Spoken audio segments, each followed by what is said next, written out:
Hola, ¿qué tal? Bueno, vamos a intentar explicar en este pequeño vídeo qué son o cuáles son las pérdidas que tenemos en un transformador y cómo podemos intentar minimizarlas, ¿no? Bueno, pues ya dijimos al principio del tema que el transformador no es más que una máquina eléctrica estática y que el objetivo es transferir potencia desde el primario hasta el secundario, lógicamente cambiando alguna cosa, si no, no lo utilizaríamos. ¿Qué cambiamos normalmente? Pues la tensión.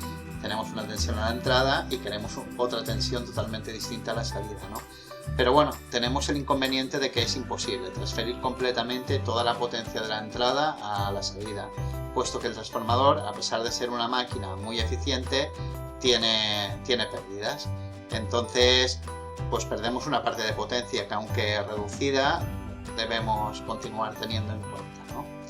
Bueno, pues al igual que en el resto de las máquinas eléctricas, las pérdidas en los transformadores se clasifican en pérdidas eléctricas y pérdidas magnéticas. Fijaros que aquí no hay pérdidas mecánicas, puesto que el transformador no tiene partes móviles, ¿no? Bueno, las pérdidas eléctricas o pérdidas por efecto Joule, ya podéis imaginar lo que son. Estas pérdidas son debidas al calentamiento de los bobinados, tanto del primario como del secundario, cuando circula corriente a través de ellos, ¿no?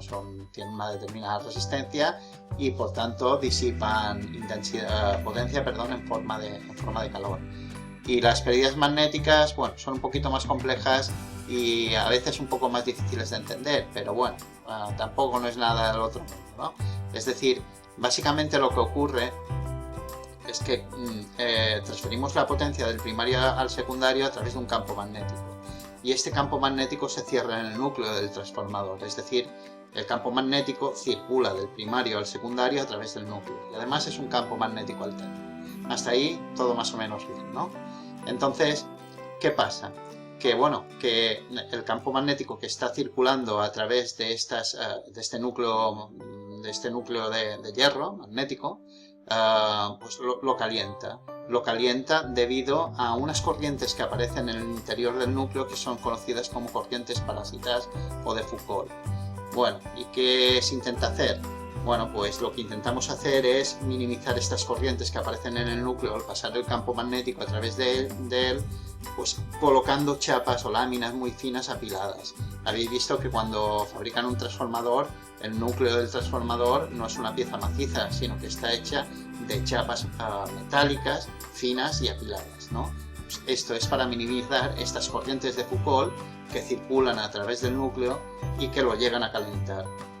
Sería un poco el mismo fenómeno en el que se basa una cocina de inducción, ¿no? Pero bueno, la cocina de inducción interesa y en el transformador no. Y las pérdidas por histéresis. Bueno, pues el campo magnético va circulando primero en un sentido y después en otro, porque la corriente se va invirtiendo, ¿no? Y al paso lo que hace es magnetizar el material, porque es un material ferromagnético. Bueno, pues una parte de la energía que se invierte en desmagnetizar lo que se ha magnetizado cuando el campo magnético giraba en un sentido. Bueno, pues eso es malo, ¿no? Porque esa parte de la energía que invertimos en desmagnetizar lo que hemos magnetizado no la podemos transferir al secundario. A esto se le llama histéresis y lo que interesa es que la histéresis sea baja, ¿no? Y utilizar materiales que tengan bajo campo coercitivo. Es igual, me interesan materiales que no queden muy magnetizados, pero que dejen pasar el campo magnético, lógicamente. Pues hierro al silicio, ¿eh? Bueno, pues aquí tenemos un poquito, un esquema de lo que sería la transferencia de potencia del primario, de la entrada, al secundario, la salida. Bueno, la potencia de entrada, como en todos los sistemas monofásicos, es tensión por intensidad por coseno del ángulo de desfase entre tensión e intensidad, igual a la salida. ¿Y qué pérdidas tenemos por el camino? ¿Veis? Aquí, bueno, el hecho de que sea ancho quiere decir que está toda la potencia, pero vamos perdiendo algo de potencia. Estos serían las pérdidas por efecto Joule en el primario, J1 Joule primario, ¿no? Sería la resistencia del primario por la intensidad que pasa por el primario al cuadrado y cuadrado por R. Lo mismo, pérdida Joule en el secundario, resistencia del secundario, intensidad al cuadrado del secundario. Y estas de aquí serían las pérdidas en el hierro. Y las pérdidas en el hierro, que ya veremos cómo se determinan en un ensayo que se hace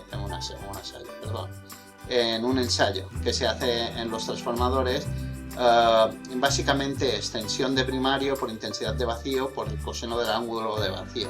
Lo veremos cuando estudiemos este ensayo, ¿no? Y bueno, y aquí tendríamos la potencia de salida. Y aquí tenemos exactamente el mismo esquema para la reactiva, ¿eh? Lo que en lugar de tener aquí resistencias, tenemos impedancias inductivas, ¿eh? Bueno, pues espero que lo hayáis entendido y hasta la próxima. Gracias.